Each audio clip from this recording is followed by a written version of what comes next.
Team Mission, Team Zhang here. Ooh, Greninja and Mythra Pythra. Ooh, that is another one that I don't have a solid matchup knowledge on. Yeah.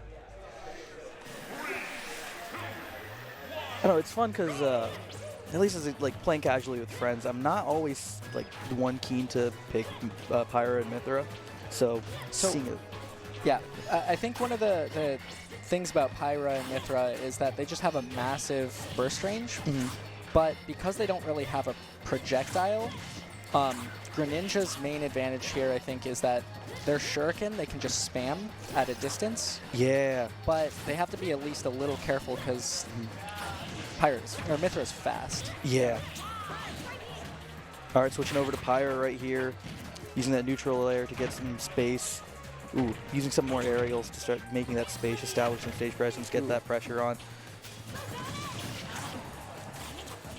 God, that move has so much coverage on the stage. Yeah. It's hard not to respect it, but I think you are supposed to go from above. But yeah. There's a lot of things that you have to do to play against that character. Absolutely. I mean, overall, one thing I know for certain, I'm always scared of a good Greninja player, you know? Oh, there's the first stock taken by the Greninja. Just very clean movement, very clean just play. Going with the grab back throw. Switching out to the Mythra, or that's Pythra in this case. Ooh, get these up airs, chaining them. Nice, getting that stock. That's getting that percentage up. Is that a Pythra down air? Yep.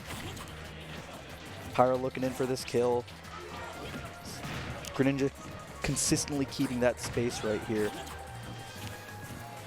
Pythra's being patient, waiting for that right moment. Good idea for putting the pressure there. Not much. Greninja, oh, Greninja going for the up smash. Yeah, they both have very... Ooh. You're saying both have... Yeah, they both have very big, like, high speed and then a long-reaching dash attack. So they both have, like, this massive threat range.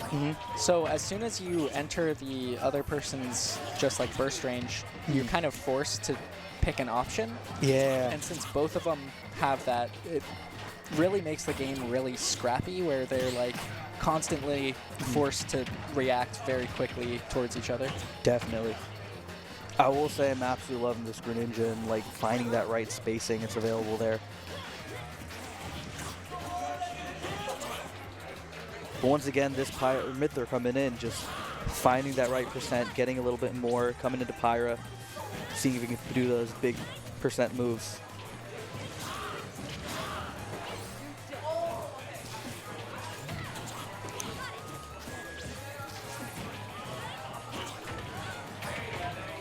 Having the presence of mind to constantly know when to switch between Pythra and Mythra and the right moves. Ooh, that was a good... Yeah. Very safe recovery. Was that in up smash or not up smash, up special to like keep Pythra off stage? You're saying by the Greninja? Yeah. Yeah. Did I see that right? Yes.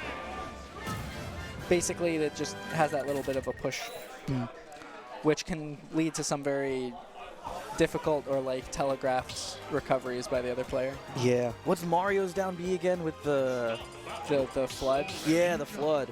Yeah, it made that. Just like that. Are coming to a new game. What was the stage again? Ooh, a switch to Wolf. Okay.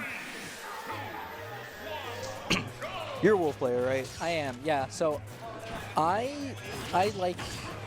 It's a weird matchup.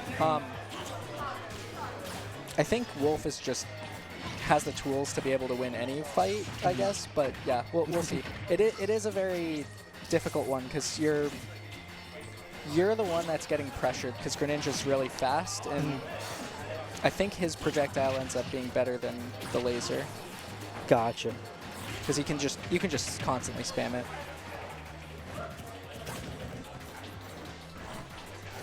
It's always fun looking from the corner here, seeing the faces of the players. Just like they're in on it.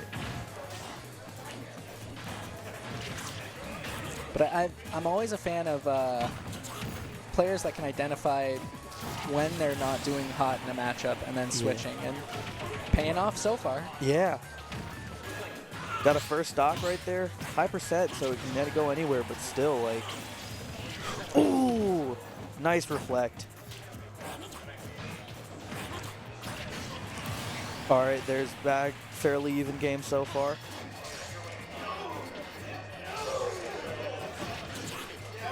I like that he's identifying that the Greninja's not throwing a lot of projectiles, so he can be the one throwing his laser out, forcing the Greninja to be the aggressor. That's a good call.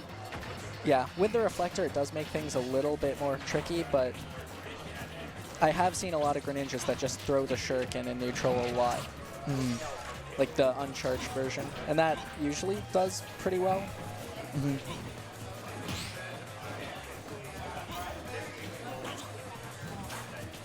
Yeah, I think this one's also a match of just trying to maintain center stage. Yeah.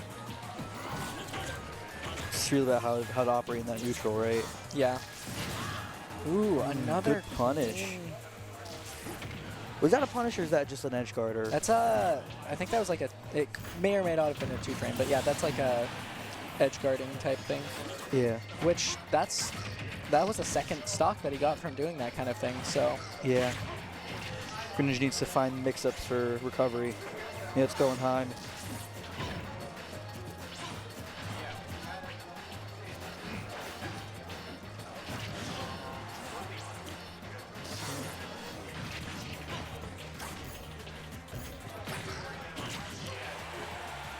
Yeah, Ooh, Wolf hanging on. Good recoveries.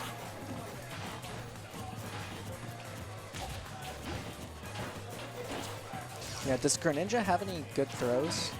Well, we're about to find out. Okay, down throw. Ooh, trying to So- go for that up air.